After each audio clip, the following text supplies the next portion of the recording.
Hello guys, ça va? Je vais vous montrer toutes les nouveautés qui viennent de sortir sur Météo-Média etc. à propos de la météo. La séquence de temps sec bien installée au Québec pourrait durer jusqu'à la mi-septembre. Les situations est critique pour plusieurs producteurs agricoles. Les précipitations reçues viendraient principalement d'orages liés à la ceinture de feu ou du passage de fronts froids. Les tempêtes automnales, habituellement plus fréquentes après la mi-septembre, pourraient se faire entendre cette année. Les tropiques s'activent, mais leur impact sur les précipitations au Québec demeure incertain. Demain, il pourrait y avoir des risques d'orage, on le sait déjà. Orage violent, risque élevé en soirée samedi.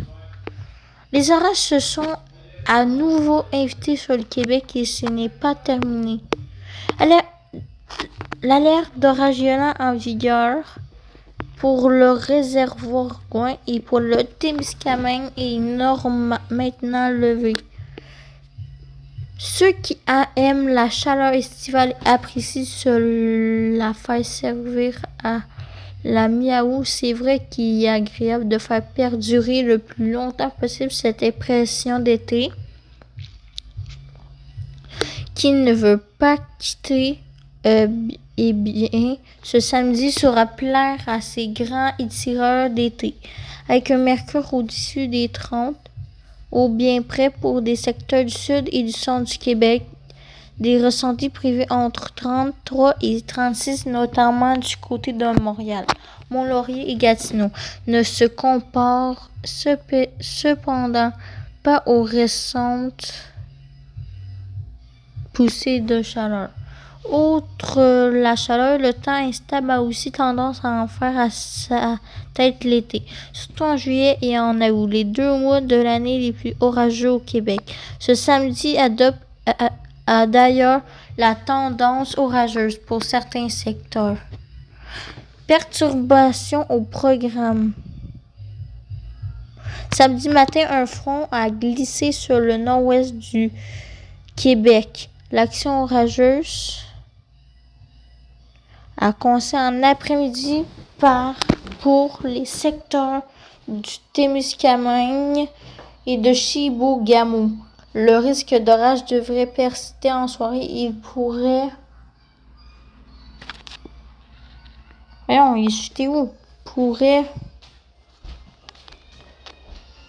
également être assez costaud en soirée.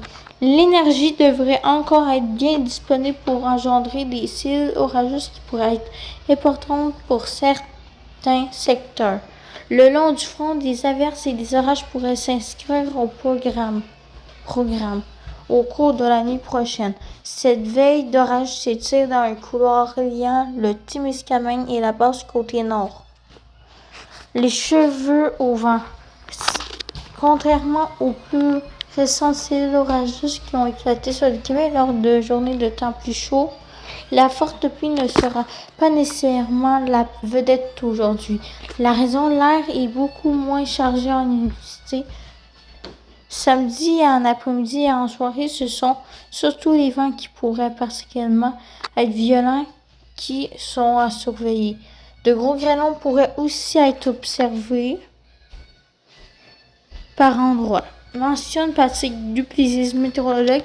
Plus précisément, le système devrait notamment aller se manifester du côté du Saguenay-Lac-Saint-Jean, de la réserve faunique de la Vérandrie et du secteur de Parent dans la nuit de samedi à dimanche.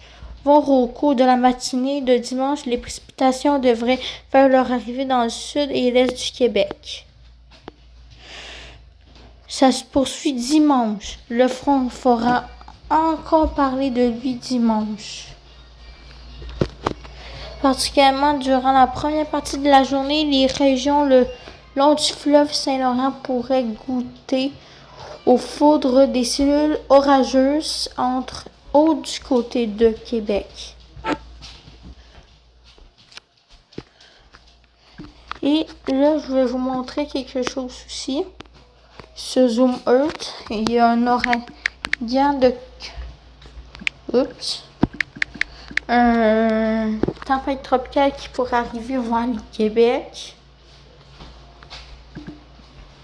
Oups. Ok. On l'appelle l'ouragan Inrin, qui va peut-être arriver vers nous. On a eu des nouveaux sections qui pourraient être touchées. Genre les îles turques et Caïd et les Cork Burntown, qui va être surveillance de tempête tropicale. Et Anguilla, bien sûr. Arrête que dans tu me gosses. Et les îles de Anguilla, Saint-Barthélemy et les Saint-Martin français, Saint-Martin Pays-Bas, qui vont être en alerte. Toutes ces sections-là, même la section de Sue Hill qui peut être touchée. Marigot, Philippe Borge, Gustava Tavia, qui va être touché par un ouragan. C'est qu'on a en ce moment. Sinon, il n'y a pas d'autre ville qui va être touchée. Sinon, on a une perturbation qui va faire peut-être en collision avec l'ouragan. Ça a dit plus de puissance pour l'autre. On a un Levest 90W qui se dirige vers la Micronésie, qui pourrait même toucher Palikir.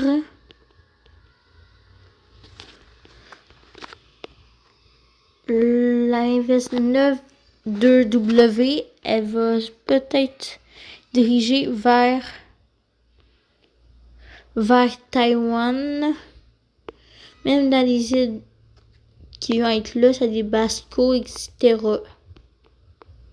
Et on a Invest 91W qui pourrait se transformer en dépression, en dépression ou en tempête tropicale. Même après ça, ça pourrait devenir un typhon.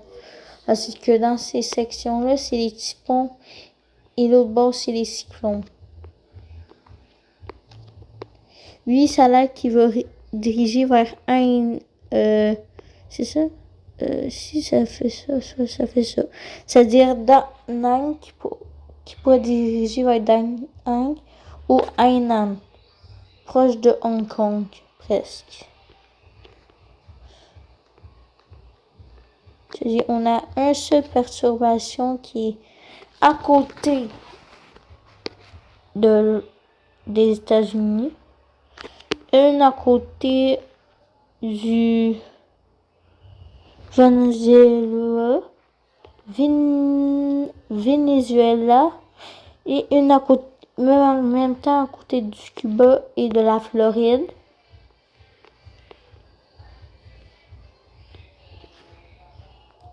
Et voilà, c'est-à-dire c'est ça. Voilà, j'ai tout dit.